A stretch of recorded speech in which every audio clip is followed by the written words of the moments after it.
Hello, everyone. I thank you all on behalf of Team Avatar for being such a wonderful audience. Hope you're having a seamless conference experience. I now invite two powerhouse speakers to share from a leader's perspective the dichotomy of the nature of power that a leader experiences. We have with us Shubha Barry, President of Working Mother Media and an esteemed partner in the US. She oversees Working Mother Magazine, workingmother.com, Diversity Best Practices, the National Association for Female Executives, NAFE, and Culture at Work. Shubha's career spans 30 years of experience in frontline business, operational, and leadership roles where she has built cohesive and productive teams to be agents of change. Hearty welcome to you, Shubha. Our second speaker is Rohini Anand. Dr. Rohini Anand was a former Senior Vice President, Corporate Responsibility, and Global Chief Diversity Officer for Sodexo. She was responsible for the strategic direction, implementation, and alignment of Sodexo's integrated global diversity and inclusion initiatives, as well as Sodexo's corporate social responsibility and wellness strategies. Rohini is a recognized pioneer in her field and is a sought after expert in diversity, equity, and inclusion, executive leadership, human capital, global corporate responsibility, and wellness. It is my pleasure to welcome you both. Over to you, Shubha and Rohini. Thank you. Thank you. Thank you so much for inviting us to come speak. And when Saundarya originally spoke to me, I thought about, what is even better than the power of one or I is the power of two or we. And so I know you've heard many amazing speakers share their perspectives about the power that an individual has, the power that each one of us has within us. So I am delighted to kick off this conversation by asking my dear friend Rohini, what does power mean to you, Rohini? And have you sort of morphed and changed how you've expressed your power, and how do you think it is perceived generally within our society, and how you've adapted to make your own personal brand of who you are, appear and come across as powerful and impactful?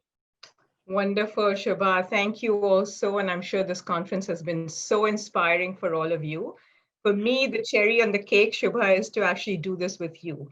So Oh, thank you for inviting me, because I always learn a lot from you. And I think that, we were just talking before the session that we know how to dance, right? We know how to do this together. So I'm very, very happy to be here. So I think, that's a really interesting question that you asked. Because to me, I think power is, first of all, I would say that power is very situational. So it can be derived from position or title. And your second question was sort of how have I morphed, right? So I'm going to combine these answers together. So perhaps at one time when I was younger, many years ago, it may have been position or title. But I've learned very quickly that, one way of expressing that power is a power that comes from within an individual. So it's the personal power, right? Which I think that what this conference has really been about. But even then, to me, Shubha, that personal or individual power doesn't come from control, right? It comes from being authentic. It comes from being really admitting what you don't know, from being vulnerable. It's about being open to growth. So that individual power is being open to growth. It comes from a sense of humility that you don't have all the answers. And I think it was Richard Daley, once he was a politician, who said that he said that power is dangerous unless you have humility. And I think that's really important. Even that power of the individual is dangerous unless there's that sense of humility in terms of not knowing what you don't know, not having all the answers. And then I think apart from the power of the individual and what you do with that power, right, there's also the power of the collective. So to me, that's about creating the conditions to mobilize passion, to unleash potential in others. It's about lifting others up. It's about paying it forward. But I think the most important aspect of power is relational power. And I think that sort of exists only in relationship to others. So that's the power of collaboration as a source of power. And I think that the clearly the whole is greater than the sum of the parts. So, and I think you've demonstrated that in sort of this conversation, the two of us doing it together.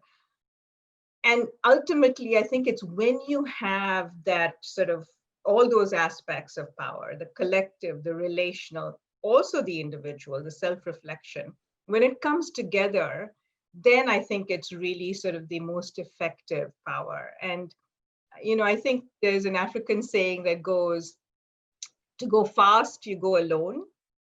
To go far, you go together. And I think that's what, it's sort of bringing this all together in terms of really uplifting people. And to your question about sort of how have I made it my own, and how have I kind of morphed this power, I think for me the most effective expression of my power has been enabling others, creating an enabling environment, lifting others up. And I think it's with that others have sort of turned to me. They've come to me for solutions. It's not because it's been something that I've said, I report to the CEO and therefore you have to, or I'm more senior than you. But it's creating that environment where you are lifting others up. So they turn to you, and that's what gives you power. And I think that's sort of where I have landed in terms of my expression of power. But I'm going to stop there because I know you have a lot to say on this topic, and I want to make sure that I ask you as well. What does power mean to you? And I know that you have you know very often experienced internal struggles and have had to exercise your power as a leader, especially in these sort of current times. So, can you speak to what power means to you, and then how you have, had to the internal struggles that you've experienced in expressing power during the current times? It's always so wonderful to have a conversation with you, and then we get to do it for our wonderful partners Avtar in India. So thank you again. You mentioned certain things, the authenticity, the humility that has to accompany it to build those relationships. And one of the things I always think about is that growing up, I always thought power had very male attributes. Mm-hmm. This notion of command and control. And very often society looks at someone who is powerful as someone who's a commander in chief. And yet, in this current circumstance, when you think about what power is, whether it's looking at the countries in the world that best handled COVID as an example, do you know how many of them are led by women leaders? Mm-hmm. And so what that tells me is that there is another side to what being powerful is all about, and that is about compassion, inclusion, and like you said, humility, vulnerability, cohesion, consensus building, all of the things that go into bringing the collective together, but yet knowing how to be decisive to then lead with what is best for that given circumstance. So I think that power is a quiet confidence that you can exude that comes from drawing from things within you and from things around you. Things within you could be your humility, your ability to be vulnerable and yet courageous. And I always think sometimes power comes with speech and sometimes power comes with silence. Mm-hmm. And Good I think point. that those are, if you remember our parents when we were growing up, sometimes it was the long deep stares and the silence that gave us a much more powerful message than the loud words or the anger. So I think about powerful as just like you do, as a combination of the individual and the collective, and knowing what to pull out when is what makes it that judgment, that Mm-hmm. ability to hold back and yet leap forward, and knowing what to do when is what makes you truly powerful. So And Shubha, in the current right, yeah, talk circumstance, about, I will yeah. tell you that it has been hard, because to consensus build you have to listen to everyone's opinion, and yet there may not be a clear 70-30 decision. You have to then decide. When it's 50-50, you still have to decide where you move forward with. And at that moment in time, what you need is courage. Mm, As a leader, you need to find your courage and your sense of judgment, knowing that there's about a third of a chance that you're going to fail, knowing mm. what you will do when you fail, because without failure there is no learning, as you well know through your journey. Yeah, I think great points. I think you're absolutely right. I think, this sort of at this time, I think sort of being a leader and drawing on that power in a way that is compassionate, that's caring, where people trust you, but still making those tough, hard decisions is absolutely is necessary, because I think these times are unique times that are calling on us to make very tough choices and tough decisions. So you're absolutely spot on that. And I think that, go ahead. Going to say No, something? I was going to say, in this environment, we're all facing adversity. There is no clear right and wrong answer Right, sometimes. right. Uh, you know that you lead with what the right decision is, and there is a toll to pay for that. And as a leader during environments like this, when there isn't a clear cut win-win, Mm-hmm. and how do you then engage compassion in circumstances like these? Talk a little bit about the role of compassion during times like these. Yeah, I think you're absolutely right in terms of, leaders have at various points in their journey had to make some very, very tough decisions, whether it is, right sizing at this time of COVID, whether it is making decisions about your workforce. These are not easy decisions, and leaders have the power to make those decisions and have to be consistent and fair in that decision making, but really have to be very compassionate, have to ensure that there is a sense of trust as you're making those decisions, and a caring for people. So even as you have to make decisions about maybe downsizing or furloughing, which we've all had to do, particularly at these times, it's still ensuring that they know that you do care, that you're going to help them land, that you care for them as whole people, and that you're going to support them as they move forward. So on the one hand, yes, you have to make those decisions sometimes for the business, but on the other hand, there's a lot you can do. Check in all the time with individuals if you've had to make these tough decisions. Help them to land the next job. Be there as a reference. Support them through the transition. I think those are the things that these are relationships built over a long period of time. It's trust built over a long period of time. And when you make some of those decisions, sometimes it's perceived as, that they may not trust you. But I think there's a way of doing it where you really are shepherding somebody and caring for them as a whole person while making these tough decisions. And it's not easy. I mean, I know I've stayed up night after night when I've had to make these decisions, because sometimes people have families to support, but I've gone into it with a sense of consistency and fairness, because I know I'm doing the right thing for the business, which is my first priority. And second, as I've often said to them, look, there's something better out there and I'll help you to get there. And I think that combination is really important, even as you make some of those you know very, very difficult decisions. So I know, Shubha, that you've sort of had to make these decisions, but also I think you've taken many risks. I think you've challenged norms, and you've used your power in a very effective way. A, when you've had to make these tough decisions, and B, when you've had to challenge norms. Can you speak a little bit to that? You know, it's interesting. And as you were talking about that compassion as a leader, I was reminded actually of a law firm that I know where they decided, rank and file, that everybody would take a pay cut, including some of the sort of senior most leaders taking enormous pay cuts so that everyone could still stay employed.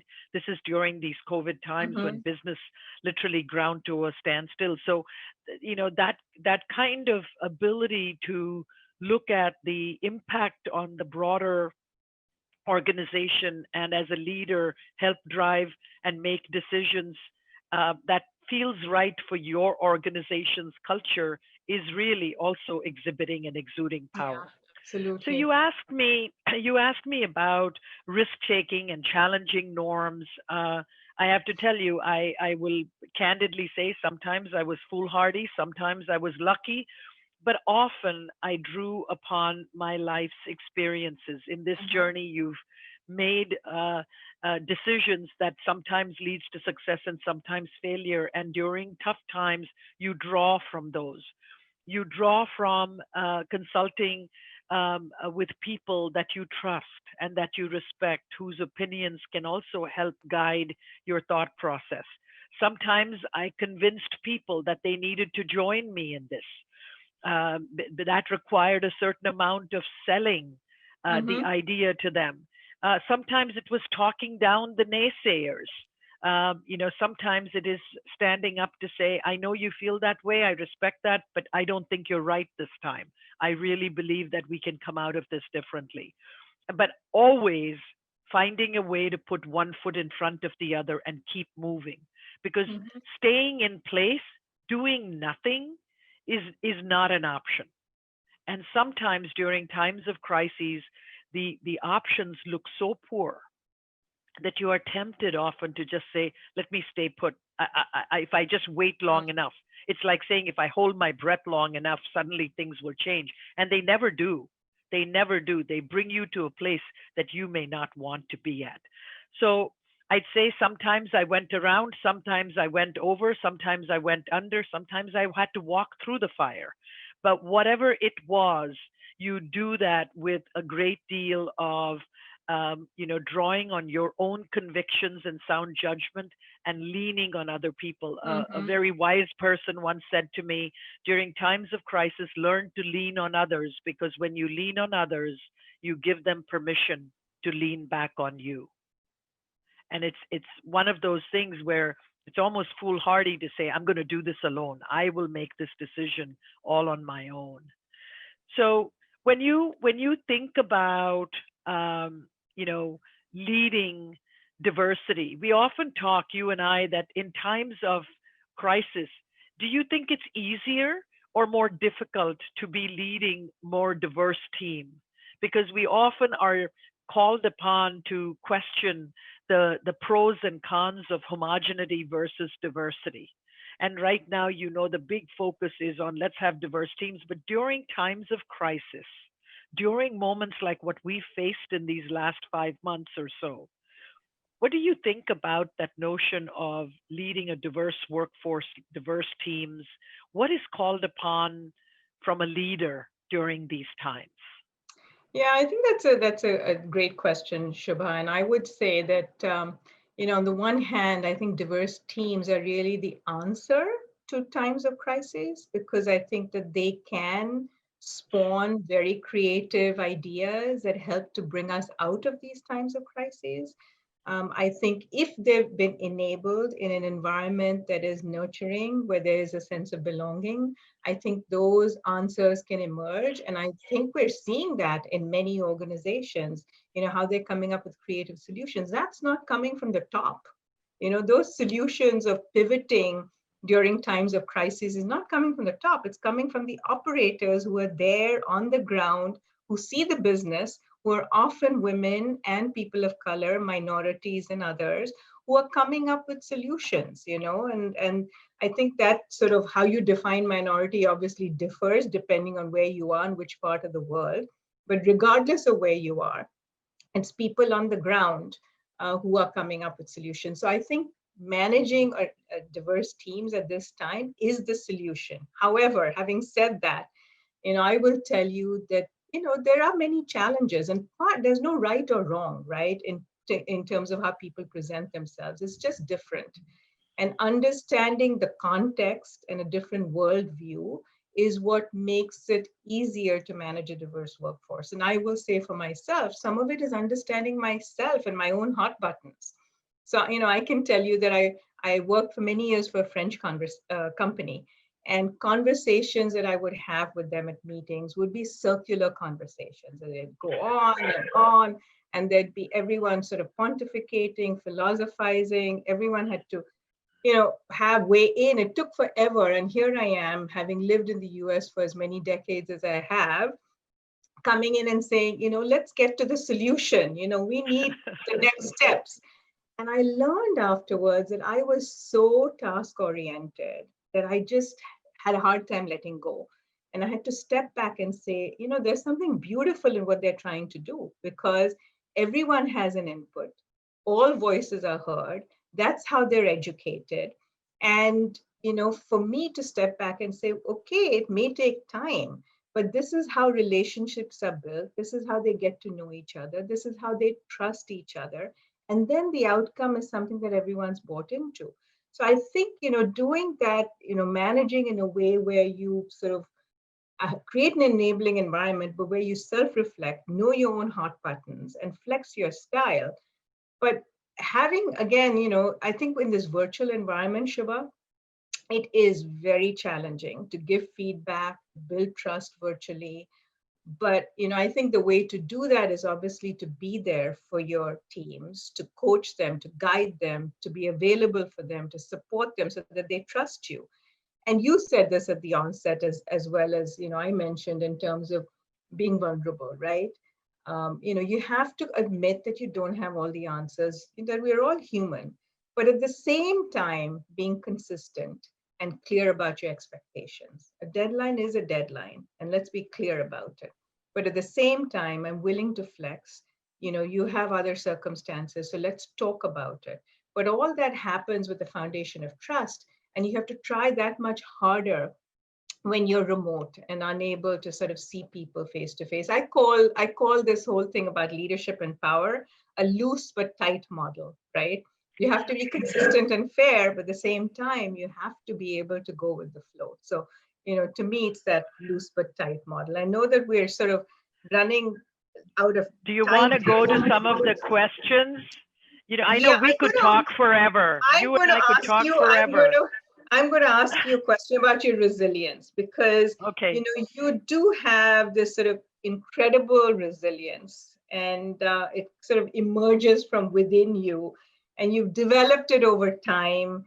And more importantly, I think you've sustained your resilience. Speak to us about how you've done that, because I think there's a lot that we can all learn from that. So I think that we all grow up thinking, I'm charting my path for my home and my family. I've got this pathway I'm going to take for my work and career. This is the pathway, and you sort of, if you are ambitious, and I know I am, and I have always been ambitious, that you chart that path. And then when the first thing starts to go wrong, and then the second, and then the third, you begin to realize that your best laid plans can only take you yay so far. Not everything conspires to help you. So I Mhm. always say to myself, it was actually most of you, if I don't know if you've heard me speak at the Avatar conferences, I have shared that I'm a 6-time cancer survivor. Health issues, health challenges will bring you to your knees in a way that you begin to realize that you have so little control over so much that happens to you. And that, in my mind, was the beginning of my resilience journey, knowing that, you know, failures ultimately just bring you one step closer to that success. So I would say to you, repeated failing and rising up to the next challenge teaches you A, that you can, B, that if you take your life as a continuum of a certain amount of successes and failures, if you face more failures in the beginning, all you have is successes more towards the end. So it builds a kind of optimism. And I began to take each experience as a lesson to be learned. And in that lesson, Whether or not I succeeded or failed, there was still a lesson to be learned. And therein lay sort of the core of how I built my resilience. And I already spoke about how I learned to lean on others. I learned that I didn't need to have all the answers. I didn't need to be bold, brave, making it on my own. This notion of, I know that I grew up in a culture where, parents used to always say, well, I'm not going to put in a word for you because guess what? I want you to sink or swim on your own. I've completely come, 180 degrees the other way, where I feel, whether it's as parents, as colleagues, as leaders, as managers, we need to say, wherever, however I can lend a hand and lift someone, I will do it. I will do it continually. Because guess what? That, in my opinion, feeds a virtuous cycle of giving and receiving in this world that we could all use a little bit more of. Yeah, So I awesome. don't So know if that gives you it the. does, it does. And so I'm going to segue to, another question, which sort of, as you're speaking, made me realize, you have this sort of boundless energy, right? So along with resilience, this sort of comes across in all your encounters. So how do you sustain your energy? Well, I'll start off by saying I don't focus on the bad stuff. So Uh-huh, sometimes my siblings will remind me of something that happened in our childhood, and I have no recollection of it. uh-huh. So that is a gift, that I don't remember the bad stuff. And when you don't remember the bad stuff, guess what's left? Hmm. It's all your positive experiences, so that can build optimism. And the other piece, you talked about it early, this notion of helping others, lifting others, supporting others. There is such great positivity, energy, and joy that comes from every single one of those actions, small and big, that you do. And I remember when I was at Merrill Lynch, I walk into the cafeteria one day, and the CEO, who always used to come to the cafeteria, had given the checkout clerk at the cafeteria, I think $500, and said, cover as many people as this will cover. So when I got to the counter, she said, your lunch is on Lonnie Steffens today. And I thought to myself, my God, I was a rookie, I was a newcomer. And of course I remember looking at my plate and saying, geez, I wish I had taken some more things. But anyway, but the reality was that small act of kindness had put a Yeah. smile on my face, and after all these years, I still remember it. So don't underestimate the power of the things that you do. The other thing is, Rohini, I believe in a theory that says abundance, abundance, abundance. And what I mean by that is, I believe that we are surrounded by an abundance of everything, and that we are all completely deserving of that abundance. And so I think each and every one of us, our collective power of tapping into that notion of abundance means there is no reason for us to have a scarcity mentality. If I get the promotion, doesn't mean she or he can't. If I win something, doesn't mean he or she can't. So if you believe in abundance, then you will really live your life with this sense of optimism and gratitude. And I drive and derive so much of my power and energy from believing in that really deeply. Mm-hmm. It's awesome. That's wonderful. Yeah, I think, as you were talking about lifting others up, I was just thinking, someone asked me just yesterday, an old colleague of mine, she said, you've retired. It must be wonderful. You've retired from Sodexo. You have so much time. And I sort of said to her, I said, apart from all the boards that I'm on and the writing that I'm doing and the consulting that I'm doing, the speaking I'm doing, a majority of my time I actually spend on basically helping others, help coaching others to when they're stuck and when they have a need for some advice, but also just supporting others with crises that they're going through, jobs that they want, that helping them interview for jobs, providing them with job leads. And I don't know how to say no, but I think that really is a source of power, the source of power being creating that enabling environment. And you spoke to the fact of abundance, really sort of lifting others up, ensuring that you are helping others, because I firmly believe that power is not about control. It is about being grounded in yourself, being sure about who you are, what your values are, what you're not willing to compromise on, but then surrounding yourself with people that you have supported and who in turn, when you need, will be able to lift you up.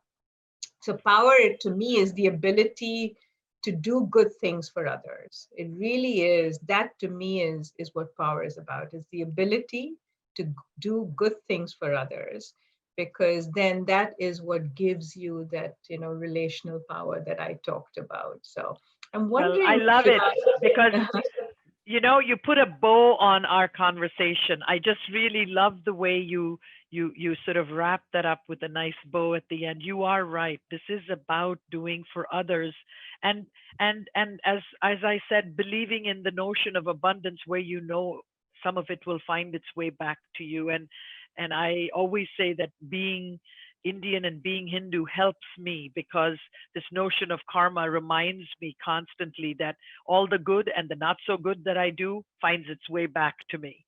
Shubha Let's and try to look at the Rohini. questions. Yes. Yeah, go ahead. Go ahead, Nisha. Yeah, so I we have a question from Sushma who says, how different is the DNA agenda for India versus other countries, especially where there are diverse cultures involved? Yeah.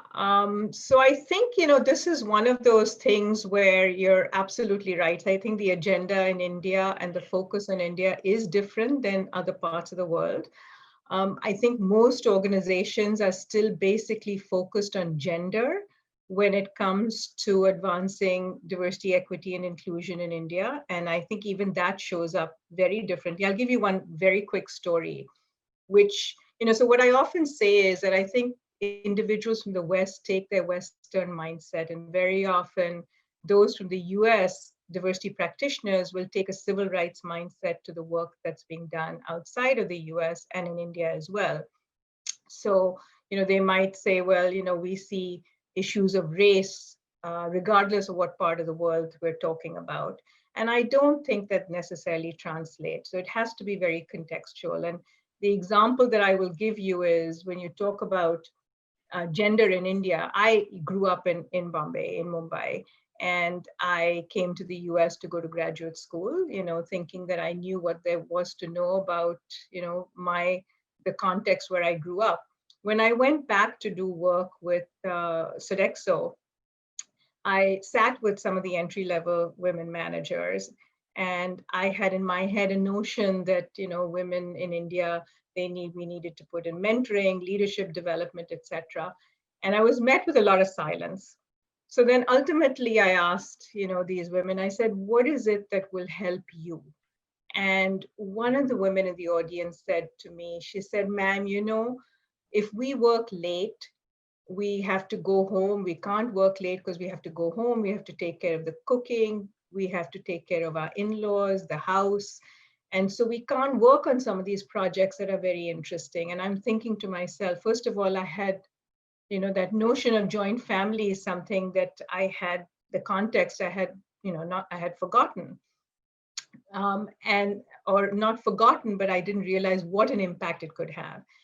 And so I said, and secondly, I'm thinking to myself, now what am I going to do about this? What solution can we come up with for this? So I asked them again, and this goes back to power and empowering others, right? I asked them, I said, how can we help you? And they came up with a solution. They said, have a day of awards at the office.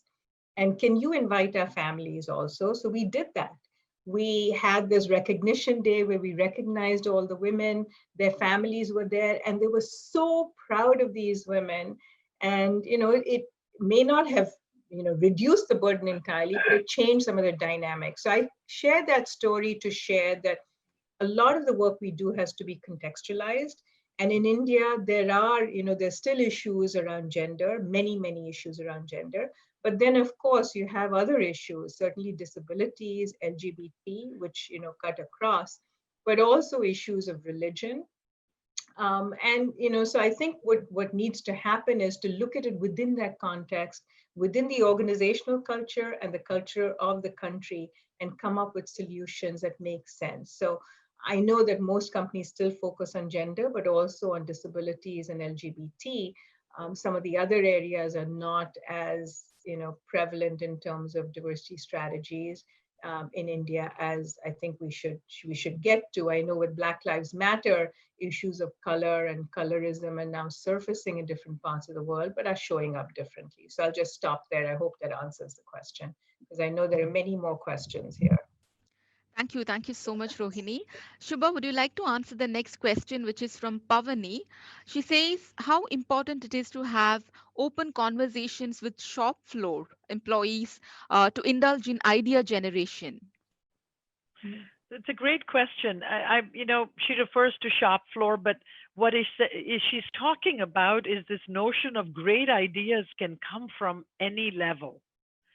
And what is interesting to me is if you create a forum or a conduit by which you encourage everybody in the organization to ideate, to say that ideas don't just have to come from somebody with a certain title or a certain corner office, but rather from anyone who sees an issue or a problem and has a creative way to solve for it. And I'm going to say to you that this next generation expects that. They are far less hierarchical, even in India, than the previous generation. So I think if you really want to be a magnet for attracting the best talent to your organization, you better start to find a way where you become open to listening to these ideas up, down, and across the organization. Truly, genuinely, deeply listening, not just indulging in it, but committing to listen to those voices and acting on the good ideas. I think it's a very powerful tool. And when you talk about the power of innovation that is derived from having diversity of perspectives, this is one of the best examples that I think you can share. Thank you so much, Shubha. Rohini, anything you would like to add on to this? No, I think we can go to the next question. Okay, so the next question is from Agilan Deshwari, who says, how do you handle power conflicts from peers? And we would like to hear about this from both of you. Okay. You want to go, Shubha, and then I can. Sure, sure. This is where, especially in an organization where everybody is trying to position themselves to seem as the one that's coming up with the great idea or the solution and so on, it becomes almost a little bit of a battle for whose idea is better. And I'm going to say to you, the ability for you to switch gears and go from being this competitor who's trying to sort of strong arm your idea into the forefront to be adopted. How about if you truly genuinely think that the other idea is worthy of support and merits your support, step up and do that. Your power in that moment will come from actually supporting someone else's great idea, not figuring out how to arm wrestle your idea in. So I say to you, usually in meetings when people are talking, how much time do we spend listening intently to the other person? And how much time do we spend intently thinking about what is it, the idea that we're going to put on? I remember early in my career, I used to actually write down things I was going to say. And in that moment, when I was writing down things I was going to say at the meeting, I was not listening to what somebody else was saying. So I'm going to say to you, start to really build that muscle that listens deeply, that supports good ideas. And then as a leader, find the way to bring in people who may not be speaking up as much to say, what do you think about it? What idea do you have? And that is sort of creating that kind of leadership, makes space for everyone to contribute their thoughts and ideas. Rohini? Yeah, Shubha, I think as you were talking, Nisha asked earlier, do you have anything to add to the question? And I was busy reading the questions in the chat so that I actually missed some of the nuances in your response. So I'm owning that because you're absolutely right. That's exactly what happens, when you're not listening, that's exactly what happens. And that's what I did. So I'm owning that and apologizing for it. But I will say that, in terms of peer, peer power, I think this notion of of being an ally is such an important one. I think that you can change a dynamic in terms of how you respond, and you can take the power within by responding in a way that is above pettiness and conflict. So I think it's how you reshape the conversation, how you change the dialogue, how you come across as being a support for the other person.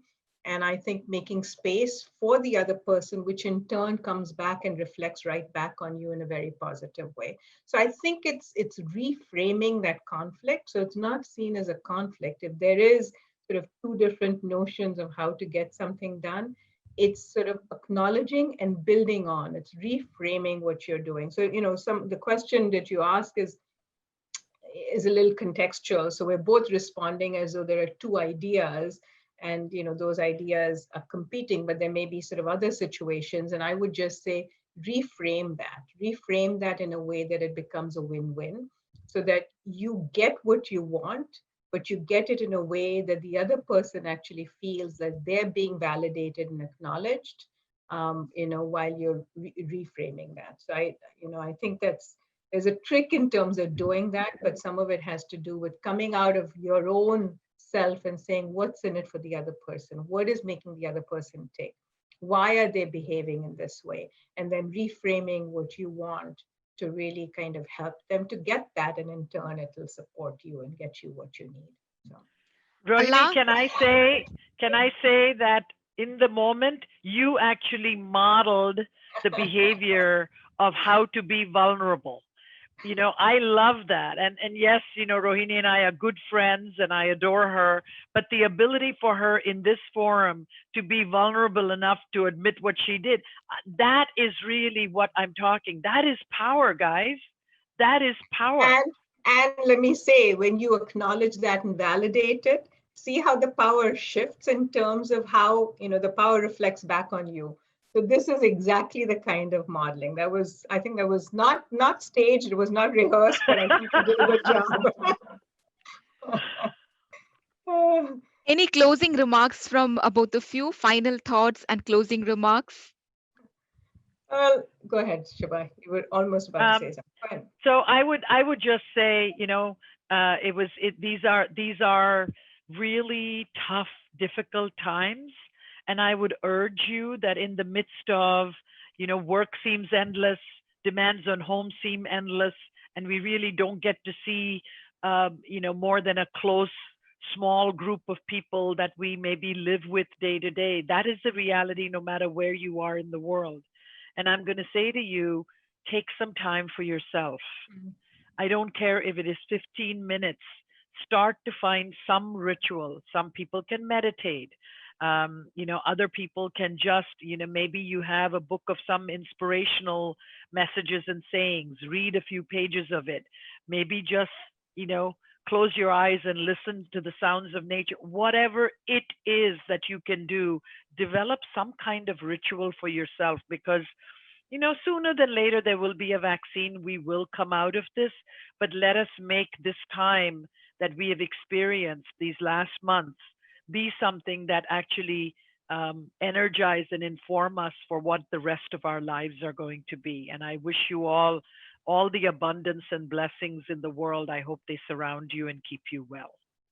That's beautiful, Shubha. Absolutely beautiful. I would say, I mean, I think echoing what you said in terms of really touching base, grounding yourself, making sure that you have that strength within you, because this is going to be for the long haul, and you do need to take care of yourself. You first need to take care of yourself. So make sure you touch base, you're grounded, you do things that really sort of revitalize and rejuvenate you, however brief that might be. But also remember, there are others out there who have more of a need than you do as well. So make sure you're there for others, you care for others, you express that caring, you lift others up, and you share, because there are people that are going through some very, very difficult and challenging times, both physically as well as from a mental health perspective. So take care of yourselves, take care of those around you, be there for others, because again, this will all reflect back on you. This is going to end. And I think we'll all come out stronger, sharper, more creative at the other end, even though it may not seem that way.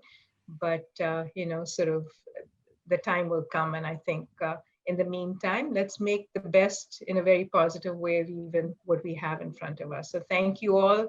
And be well, stay well.